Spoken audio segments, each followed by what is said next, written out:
Morning and Evening by Charles Spurgeon, November the 25th, morning. The Spirit of the Lord is upon me, because he has anointed me to preach the gospel to the poor.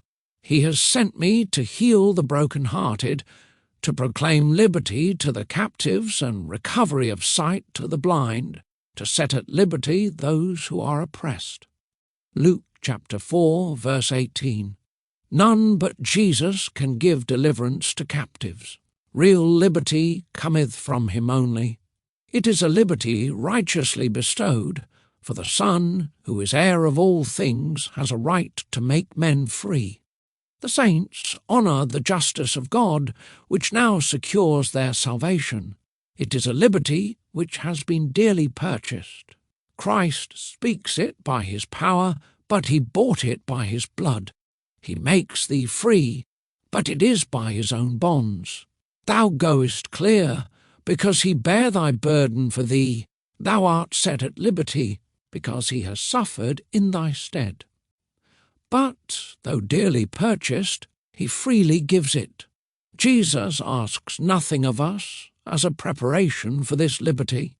He finds us sitting in sackcloth and ashes and bids us put on the beautiful array of freedom. He saves us just as we are, and all without our help or merit. When Jesus sets free, the liberty is perpetually entailed. No chains can bind again.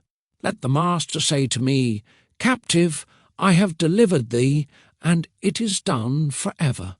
Satan may plot to enslave us, but if the Lord be on our side, whom shall we fear? The world, with its temptations, may seek to ensnare us, but mightier is he who is for us than all they who be against us.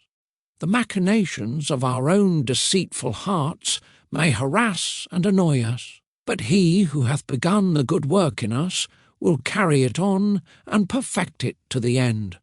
The foes of God and the enemies of man may gather their hosts together and come with concentrated fury against us. But if God acquitteth, who is he that condemneth? Not more free is the eagle which mounts to his rocky eyrie, and afterwards outsoars the clouds, than the soul which Christ hath delivered. If we are no more under the law, but free from its curse, let our liberty be practically exhibited in our serving God with gratitude and delight. I am thy servant, and the son of thine handmaid. Thou hast loosed my bonds. Lord, what wilt thou have me to do? November the 25th, evening. For he says to Moses, I will have mercy on whomever I will have mercy, and I will have compassion on whomever I will have compassion. Romans chapter 9, verse 15. In these words, the Lord in the plainest manner claims the right to give or to withhold his mercy according to his own sovereign will. As the prerogative of life and death is vested in the monarch, so the judge of all the earth has a right to spare or condemn the guilty, as may seem best in his sight. Men by their sins have forfeited all claim upon God. They deserve to perish for their sins, and if they all do so, they have no ground for complaint. If the Lord steps in to save any, he may do so if the ends of justice are not thwarted, but if he judges it best to leave the condemned to suffer the righteous sentence, none may arraign him at their bar.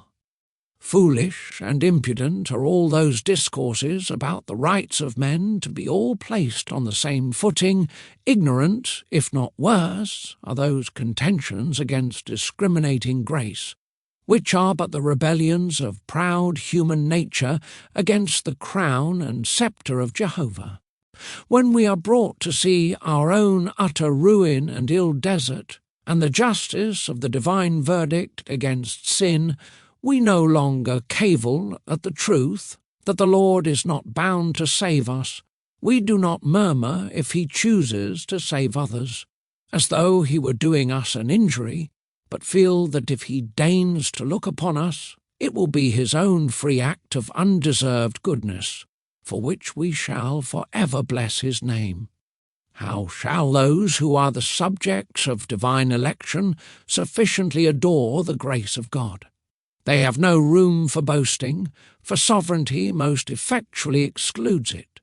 The Lord's will alone is glorified, and the very notion of human merit is cast out to everlasting contempt.